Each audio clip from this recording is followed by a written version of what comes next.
Hey fellas, the RX7 here, and I'm bringing you actually performance analysis on RX570 with Anthem game. It's currently released as a beta, but we're gonna see how things goes eventually. Performance on this GPU actually, that's probably the most discussed topic among budget builds, I assume, because RX570 it's something like sweet spot in regards of performance and cost ratio. So I'm gonna be talking about this and we're gonna go through details. Is actually game enjoyable on this GPU? Is this GPU actually has enough power to run this game in 1080p?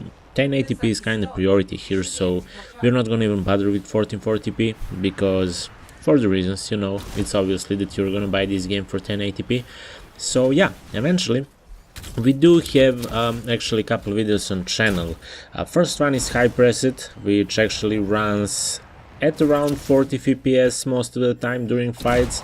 I would say like 36-35 fps is probably the lowest point, and then up to 60 fps, 70 fps while roaming and in city for some reason where I actually expected to be more demanding scene, but I assume that's because I do have i7, so it's still solid CPU and still can actually handle up that game with no issues whatsoever.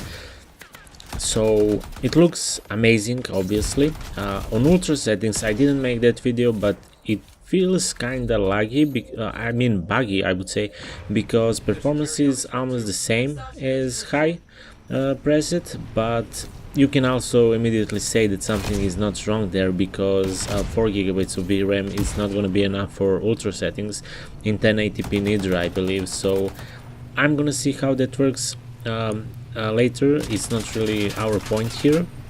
Then we do have on medium preset, which is actually a sweet spot for this game on RX570.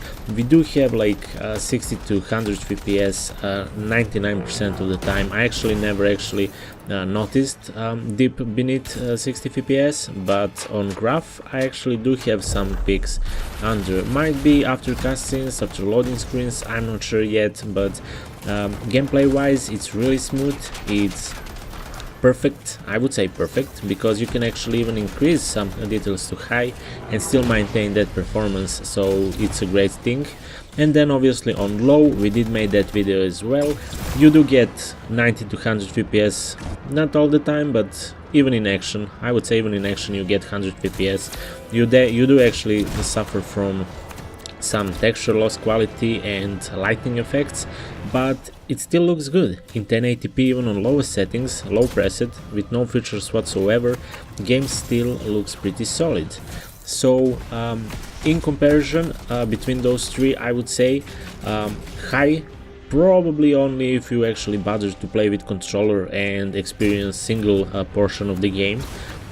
Medium preset with some tweaks, it's perfect for anything with this GPU. And then low, I would say it's pretty much if you have anything lower than, or anything like actually 1050 Ti maybe, but you can still actually make some tunes and tweaks and get that performance pretty much locked on 60 fps, because some actually settings do tax your GPU or CPU, but more GPU, and then you do get some performance loss for no reason, or at least it's not noticeable that much.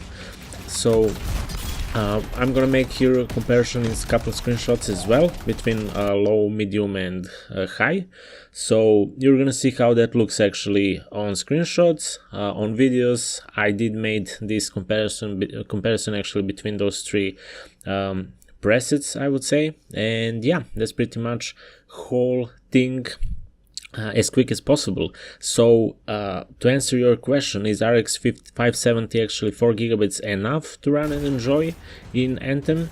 Yeah, it is. It definitely is, because you can run this game with medium preset with some high options and not be bothered about dips beneath 60 fps. So yeah, I'm gonna conclude that here. And yeah, if you like actually this kind of videos on my channel, I'm gonna be more passionate about this one, and I'm gonna be making better coverage and more detailed coverage about new and upcoming games. So yeah, thanks for watching guys, and stay tuned for more videos as always.